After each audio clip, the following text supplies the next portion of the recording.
You're listening to an IOE podcast. Powered by UCL Minds.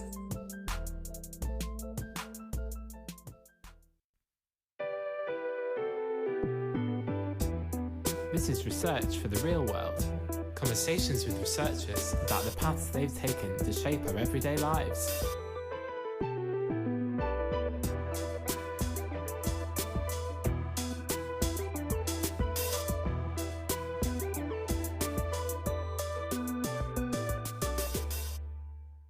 This is Research for the Real World, conversations with researchers about the paths they've taken to shape everyday lives. Hello, I'm Dr. Laura Eathwaite and I'm a Senior Research Fellow at the UCL Centre for Education Policy and Equalising Opportunities, at IOE, UCL's Faculty of Education and Society. In this season of Research for the Real World, we're highlighting IOE research that provides insights on finding ways for technology to play a meaningful role within education. We know that parents, teachers and students have concerns about the ways in which society may react to technology. But how can we improve our relationship with it? How can we maximise the use of high quality content? And is there a way we can take advantage of personalised learning? There's also all of that chat about AI. So on this episode, I'm absolutely delighted to be talking to Professor Alison Clark-Wilson. Alison is a former secondary school mathematics teacher and now works as a professorial research associate and is the Research and Impact Lead at the UCL Knowledge Lab. Across her research career so far, she has a wealth of experience breaking down barriers between research communities and industry through her work with educational technology entrepreneurs, experts, and end users all over the world. She has a particular interest in how EdTech can be used to support maths education and is currently a fellow of the Institute of Mathematics and its Applications and is a member of the London Mathematical Society. Alison, I look forward to hearing more about your work and welcome to the podcast. Thank you very much, Laura. So before we get started, Alison, we always like to ask our guests what got them into their line of research. So how did you get into educational research and technology in the way that you have done over the years? I think I've always been very, very curious person. Even when I was a learner at school, particularly when I was learning mathematics, I was quite lucky to have my hands on an early calculator when they really weren't the thing. And I was one of those people who just wanted to know how things worked. I wanted to press all the buttons. I read the manual. I was a model student in that respect. And that's never really left me. So every time a new technology comes along, very much with my sort of glasses, my maths glasses on, I'm looking at it thinking about what it's bringing to the way that we learn and understand mathematical ideas, and alongside what it might be taking away from what we value in the learning of mathematics and mathematical ideas. So the idea that, the world isn't standing still. What we need to know in any subject is changing all the time. And so we need to be continually thinking about how the technology that's emerging is impacting on what we think is important to learn in school and beyond. I can see from your biography that you have worked all over the world in your maths education research. How has working in these different countries shaped your knowledge and your research? I think it's so important that we look outside of the country that we live in and the culture and the context that we live in, because as researchers, we try to come up with sort of fundamental ideas and principles, but we only have to go to another country to realize how different they might look. And I think a great example of that is in my subject area, when we go to other parts of the world and we have big international tests that assess how countries are doing with respect to maths and science, for example, the values that underpin the maths and science that goes on in these different countries shapes everything about the way that the curriculum and the resources and the teacher training happens. So if we don't have that global perspective, we're really blinkered. We're blinkered in the way that our work can impact more widely. And, it's not just reading about the work of others, but going and experiencing what it's like to research in other countries, what it's like to work in teacher development or curriculum development in other countries. It's just really important that we have that global perspective. Have you got any particular stories or highlights from some of these experiences that you've had along the way? Is there anything that sticks out? Lots and lots. But I think, one was very fundamental. It was relatively early on when I started to work internationally. And I was working as a volunteer teacher in South Africa on teacher education courses that were run by an amazing organization called AIMSEC that brought hundreds of teachers in for a weeks long residential to really support them with ideas of mathematics teaching and content and pedagogy. And for these teachers, it was for a lot of them the very first time that they had their hands on any technology other than their phones. And it was a great example of really being humbled by passionate people who really want to work to change the outcomes for learners in the country. And this was not, it's pretty early post-apartheid period in South Africa, where we were working with teachers who'd been denied access to mathematics education. They had learnt no algebra in school, and yet they were being expected to lead the way in the new curriculum reforms there. And it's the humility with which people approach, being exposed to technologies that were completely new to them. And I'd come from a situation which was far more advanced. And I had to go back to actually, how do we switch on a computer for the first time? How do we get past switching on your data on your mobile phone so that you can actually access the internet? And what do you want to do when you go on the internet for the first time? And it just grounds you. It just grounds you to really think about what's really important to know and learn in this context first. And I think that one of the ideas that has always stayed with me from that is, every experience with a new technology is a pilot. It's a pilot for us individually. And we so often forget how much support we have to provide to those early experiences, because if those early experiences aren't rewarding, then there usually isn't a second. And, we can see why, we often see teachers and professionals rejecting technology for lots of good reason. There's a great deal of support needed in those early stages, but I'll probably come back to that later in the in conversation. No, that's great to hear, Alison, and it definitely sounds like those early experiences have definitely sort of sowed the seed of the work that's kind of come on from since then. So this season we're talking a lot about technology and how it can be used in a meaningful way in education. So I'd love to know more about what that looks like for you, particularly within the context of your project, the Global EdTech Testbed Network. Yeah, most certainly, Laura. I mean, it comes to this idea of piloting in some ways, but learning from each other around the world is crucial. And it's also important for the edtech industry, because for many edtech entrepreneurs, the market in which they're developing their product, their app, their service, or whatever it is, can be quite small. I mean, in Europe, for example, where we have language barriers, it takes a lot to take an idea in one country or region and build a big enough market for you to be able to sustain and grow your business in one sense, and also your user base, which go hand in hand, without that awareness of what's going on in other countries and jurisdictions. So EdTech is global. I mean, the internet has given us that, but the network is where we actually have the opportunity to bring people together who are working in similar and very different circumstances to share their learnings, to in some ways join forces, and in some ways, we have examples of entrepreneurs getting together as a result of meeting in network events and so on. But that we have to join forces, work together, because when you actually unpick the mission and vision for many edtech companies, they want to impact education for many learners in a wide scale. And you don't get that by working alone. So can you just touch a little bit more on what do you mean by impact? Do you mean like learning outcomes? Is it confidence? What does impact mean to you, and how does that maybe differ across, the different parties that use edtech, for example? Great question, Laura, because impact has become very trendy, which is a good thing, because, it's really forcing people to think about, well, what happens as a result of your product or service being taken up by your end users. Impact will in some ways be defined by the group or the stakeholders who are putting time or effort into that particular edtech. So if it's those who are funding it, then undoubtedly their impact goals will be related to financial success of that product, because that's the lens through which they're seeing impact. If you're someone who is investing or buying or giving time to learning how to use a particular edtech product or service, then impact for you will be in relation to the things on which you're measured. If you're a school, it might be learning outcomes through state or national or school tests and examinations.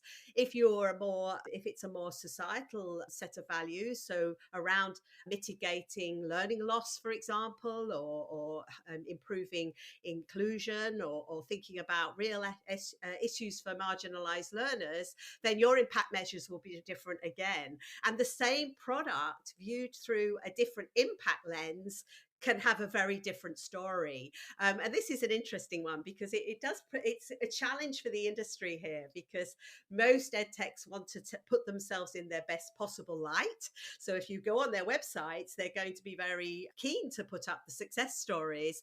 But I mean, one thing I'm strongly arguing is that we have a more transparent and open system and world in which we actually do, or we are prepared to tell the stories that maybe don't show our product in the best light. So what we do there is give honest information to those who might be looking to buy or invest or use our particular EdTech product to make a very responsible decision. And a responsible industry and a responsible ecosystem would be open to letting people know about what might be shortcomings of their products and services, but also highlight what they're going to do as a result in order to improve or address that.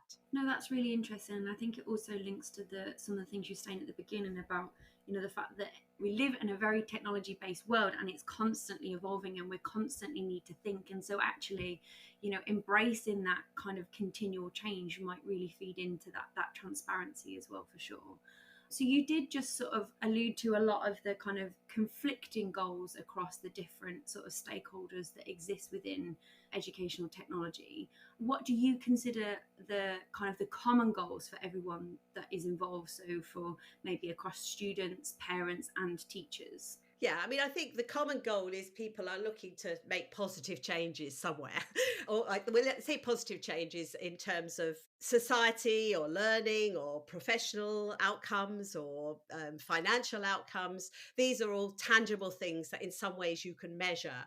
One of the biggest challenges we have around that is that these don't necessarily play in the same direction. So what you might want to do if you're designing or adapting your product or service to bring about the best financial returns may not ultimately be in the best interests of the learners. And I'm going to give a very, very clear example from my own subject area of mathematics. So many of the goals for mathematics education around the world are based on high stakes tests of really quite trivial mathematical ideas and knowledge, the stuff that you can easily assess. Can they add, multiply, solve this simple problem?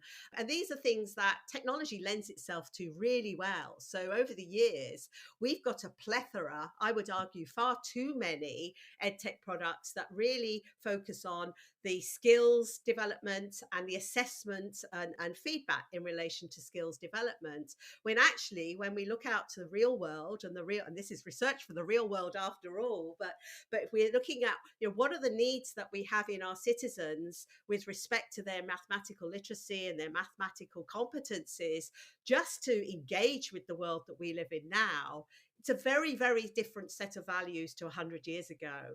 So why, when we have digital tools that we can outsource some of the skills stuff now, why are we not embracing those and rethinking what we want to assess, because the assessment's driving all of that, to something that is much more valid in the world that we're living in now? So that's a big change for a lot of our stakeholders, because the world's really sort of wobbling right now. It's a little bit of the sort of outfall of ChatGPT in the more language-driven subject areas. For maths, we've had digital tools that do a lot of this outsourcing for 20 years. We haven't had the ground wobble for us yet, but it's coming. And that means our EdTech companies and the industry is going to have to rethink and reframe the sort of products and services that it's creating. And that's going to wobble that sector too. So, we are at an interesting point in time with respect to the speed in which the educational technology, the actual functionalities and affordances of those technologies are racing ahead at. But we've got to be prepared for that, because the world is changing probably more quickly now than any of us envisaged that it might have done. How do you think we can be prepared for these kinds of changes, both either from the kind of the developer point of view, but even maybe like, us as students, continual students ourselves? How do we be prepared for these kind of constant changes, as you mentioned?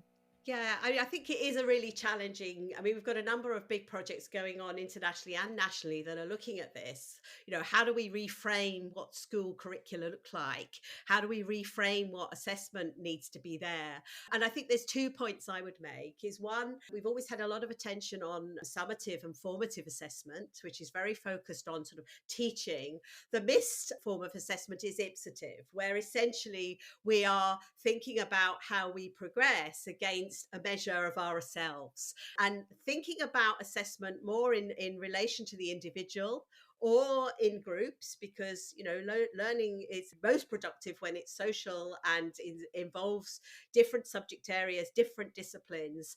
These things become more manageable when we stop worrying about criterion assessed as opposed to much more focused on individual progress, and individual progress not at a micro assessed level, which is a risk of educational technology, but individual progress whereby the learner and those around the learner who are supporting the learner making the decisions around where their learning is going, and where they might need support or they might need to work with others and so on. So it's really changing the whole way in which we think about the learner in this. The learner owns their own data. The learner is the one for whom, the system should be constructed.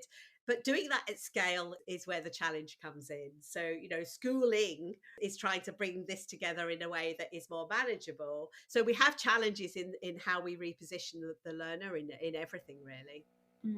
No, that's really interesting. I think it also then sort of stems into, the things that we were talking about at the very beginning of like the kind of the common themes across this season is this idea of how to maximize personalized learning. And so your ideas there about individual progress and what that means and how that can maybe feed into kind of those more personalized approaches, I think is really helpful. So another large part of your work, obviously you've been talking about all the interactions that you've been having with different stakeholders and, working with not just in your ivory tower within the academic communities. Could you tell us a little bit more about what it's like to work with some of these stakeholders? So we often hear about tech bros and these seemingly large personalities. How do you go about nurturing humility in EdTech? And is that even possible? Like, why would something like fake it till you make it just not work or even be acceptable in education? Yeah, it's a great question, Laura, and one that a PhD student of myself and Rose Luckin and Lisa Mooney's done a lot of work on, which I'll come on to. I think it goes back to this mission alignment in that if, ultimately we are all working to the same end, whether we are the teachers, the tech developers, the thoughtful impact funders and investors that are out there, is that, we ultimately want that change to be some positive impact on the education system. So that helps. I think we get to that level of humility is by holding our hands up and saying, we don't know all the answers yet, nor do we ever expect to. And I think that's the important thing is I'm a social scientist and I don't believe that there is any one answer to anything out there, that, collectively we have to draw on our ideas, our experiences, our technology products, our situation in different schools and education systems. That all goes into the pot every time we have a conversation. And if I ever meet someone who really believes they found the answer, I possibly have a level of humor that allows me to just probe in and just allow people to drop their guard that little bit. The conversation a researcher will have with an EdTech company is a very different conversation to a funder.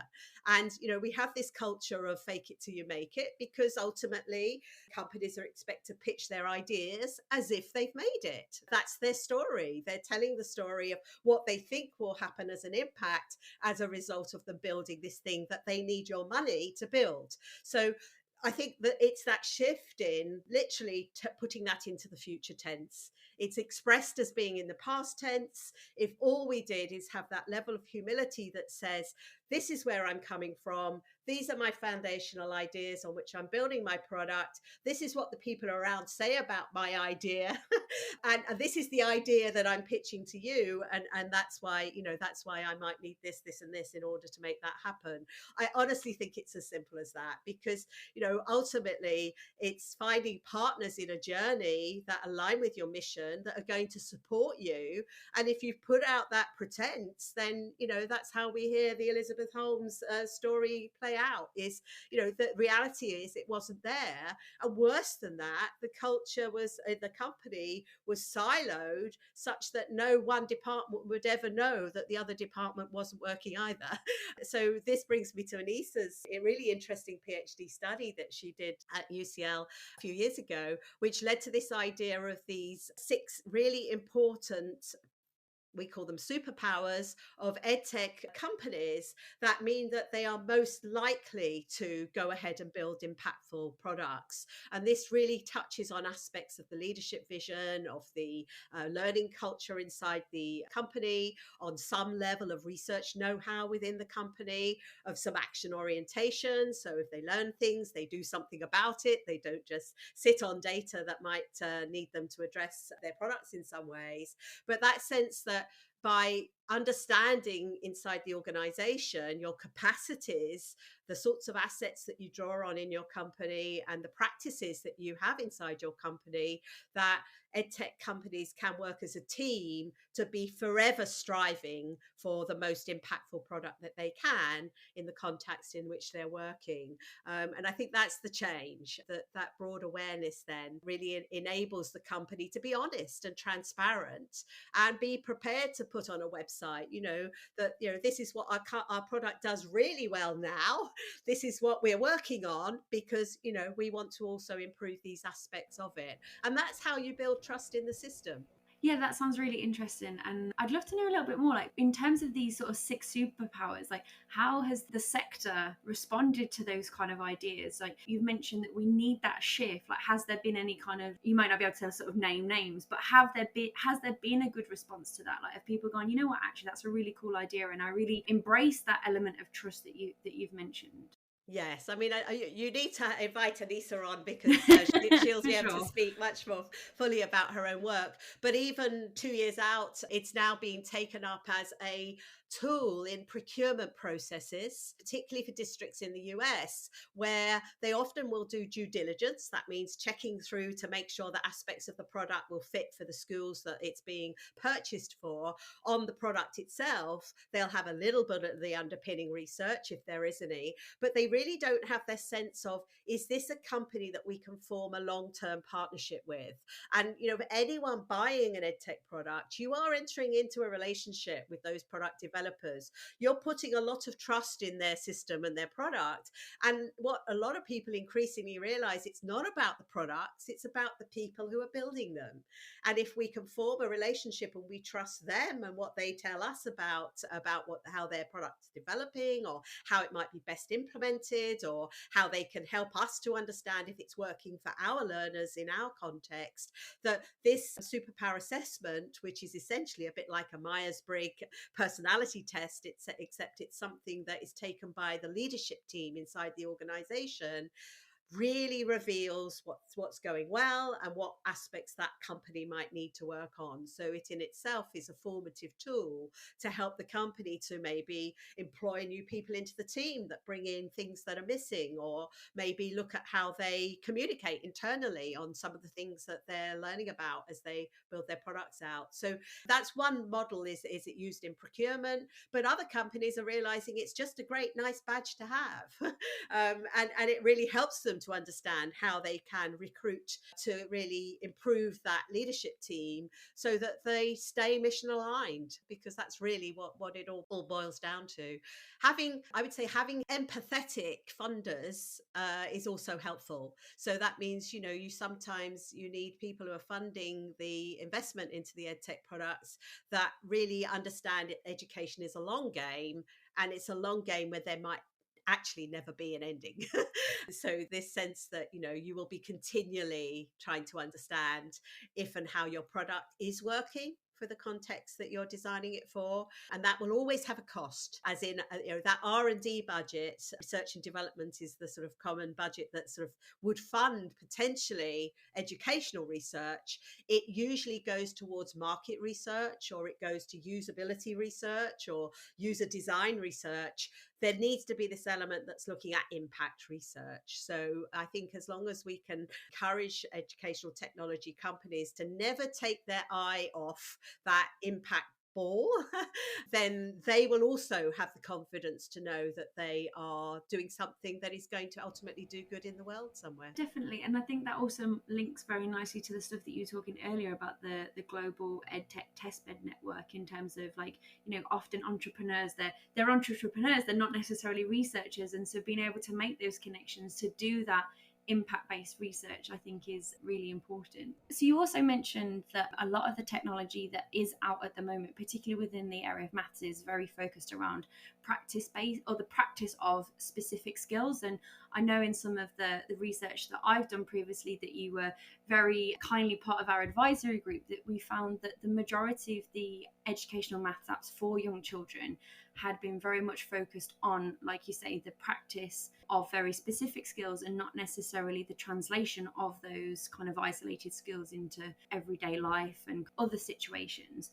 So is there anything that you kind of have to comment on those findings, maybe in terms of, how they're being researched, how they're being designed, and, ultimately, what does it mean for the children themselves that are using these forms of technologies? Yes, I mean, I certainly have a couple of comments in respect to that, Laura. I mean, the first one is around research methods. I mean, you and I are both researchers, and we know that, even when somebody comes along and says, we'd love you to research this thing, it's always a challenge to design the study, to think about which research methods are going to be appropriate. And one of the things that many of the products that are focused on the development of skills lend themselves to are the more quantitative studies. It's easier to say, well, there's a starting point, and here's some engagement with the learner and the app, and here's an outcome measure.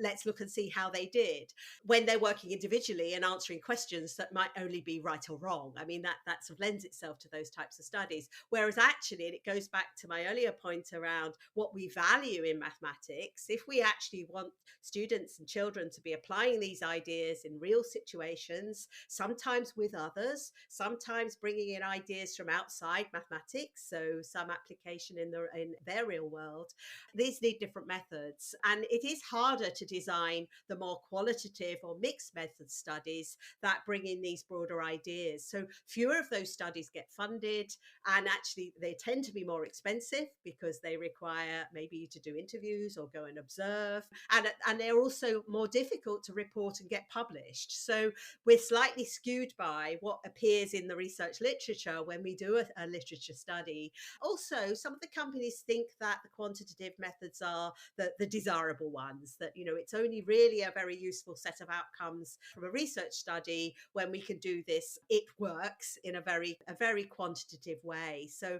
I think, again, it's a level of humility here around accepting that a blend of different research studies will come together to tell a bigger story. So, we might have done a quantitative study, but we might also then want to look at a different design of study that puts the lens over a different aspect of what we're interested in. And, for children and learning, it's so often about engagement, motivation, working with others, confidence. These aren't easy things to measure, but if you look at a group of kids working, you can somehow see them in practice. So my call would be for broader research studies that allow us to look at more of these facets of learning that we value as important in young children. That's really interesting, Alison. And another thing that I've also been thinking of, so if you remember from the project that we did together a few years ago, we found that a large proportion of the top 25 most popular maths apps for young children didn't actually have any maths content in them when we, sort of sat down and played with them ourselves. And so I was just wondering whether you have any kind of insights or kind of best practices, or maybe a flag you want to stick in the ground in relation to how do EdTech developers market their products, and how can they do that in a more transparent and sort of trustworthy way, rather than it essentially just being sort of trying to sell all the time and kind of meet their budgetary requirements, I suppose. Yeah, I mean, I think that's always interesting. And my take on that, particularly when it's apps and resources being designed for very young children, is many of us would think that our experiences of being a young child and having learnt some early maths would qualify us perfectly to be able to design something for that age group. So there's this slight misassumption that just because we've done and mastered of those ideas. We really understand things like cardinality and ordinality of numbers, of whole numbers, or we really understand how important it is that children get opportunities to do sorting activities and comparing activities in very sort of tangible, pragmatic ways when they're developing their early ideas of mathematics. So there is this slight problem in that, I have a number of researchers that I know who are very expert in early numeracy, early ideas in mathematics, and that research is completely overlooked. So there's that challenge around the fact that, it doesn't matter what the age is, we need to be able to access and find ideas from research that are going to inform the design of our products. So that's me being erring on the side of the entrepreneurs in that, you don't know what you don't know. And the most important thing is that you can find ways to fill those gaps. So actually reach out to people who do know and do advise on those aspects. On the marketing side, I think this is very much a pressure coming from the sort of the financial side of things and the goals with respect to growing businesses and growing sales to keep companies alive and afloat. And we basically have to call out, we have to encourage those parents, teachers who are investing in those products to rate, to rank, to give feedback on whether or not they feel that it is doing what it does on the tin, because ultimately I think it's the marketing side that would lead the companies to change. I think when sales start to fall and they find reasons why, then that's a bigger driver to them rethinking their marketing messages or addressing the gaps in their products. So I think this is an interesting where the market forces, if there is a conduit for that feedback, and certainly platforms like EdTech Impact give opportunities for that level of feedback to companies, then ultimately that will help to improve the quality of the products and the marketing messages within them. Finally, before we go, what's next for you on your agenda in this, global EdTech mission? Yeah, so I've got a couple of really interesting projects, one current and one that's just around the corner. The first is really looking at how we can bring that network, the Global EdTech Network, together to find some areas of common interest. And one of the areas that we started to work on with a project that's been funded by Jacobs Foundation is looking at the way that we develop, we call them test beds, but these might be real world opportunities for EdTech entrepreneurs to design, implement, evaluate their edtechs in a very close relationship with the end users. This is particularly focused in on the school education sector to begin with.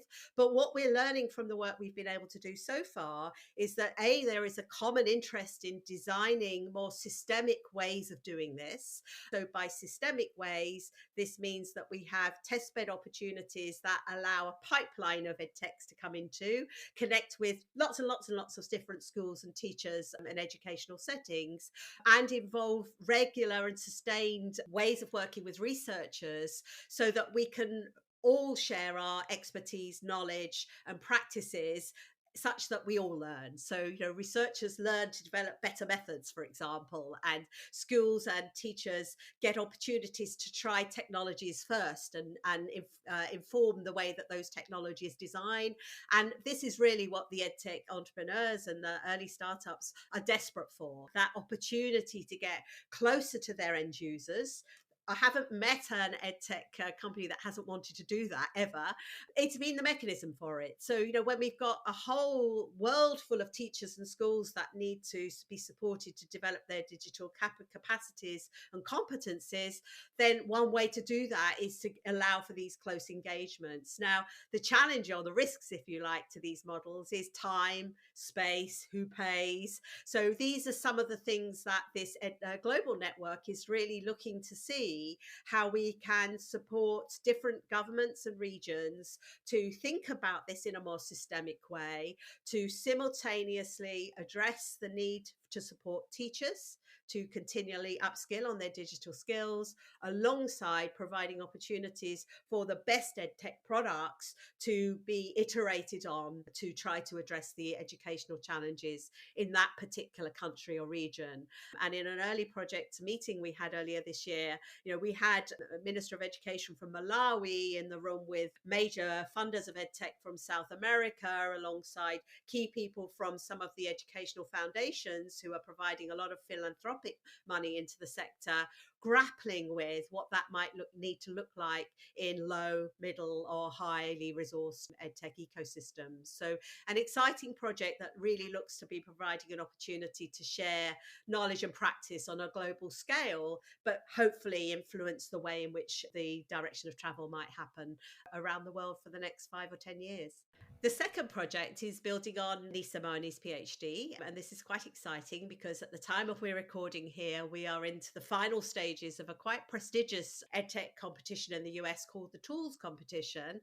And if Nisa is successful in winning that competition or being one of the prize winners there, her company, which is Gold Star Ed, will be developing a set of visualizations that can be used for procurement for 2 EdTech districts in the US. So we're very excited about that. And alongside that, it looks as though there may be a partnership with another key organization in the US that will be looking to scale that across a wider number of districts through 2023, 2024. So exciting news on that one. And I'm sure that will get released through an IOE comms channel if and when we hear the result of that. But in both cases, it's really trying to scale and sustain the knowledge and expertise that will lead to the most impactful EdTechs around the world that really serve our teachers, learners, parents to the best we can. That's great. And everything crossed, not just fingers, toes, everything.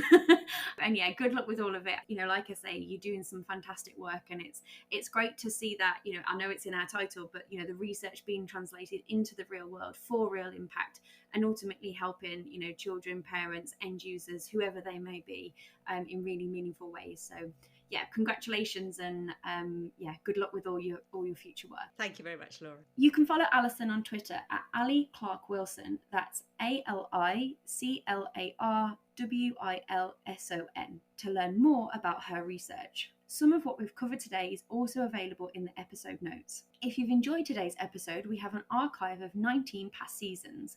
Just search IOE Podcast from wherever you get your podcasts to find episodes of Research for the Real World, as well as more podcasts from IOE. And a quick favour before you go, if you are listening on Apple Podcasts or Spotify, we'd really appreciate it if you could give the IOE Podcast a rating. 5 stars would be nice if you're enjoying the show, and this will help us to reach more people who are interested in hearing about such important work. I'm Laura, and thank you for listening. Research for the Real World is produced by IOE Marketing and Communications and IOE Research Development. The theme music was created by Rob Cochran. Tatiana Sotero Diaz is the series advisor, Amy Leibowitz is the series producer, and Jason Ilagan is the executive producer of the IOE podcast.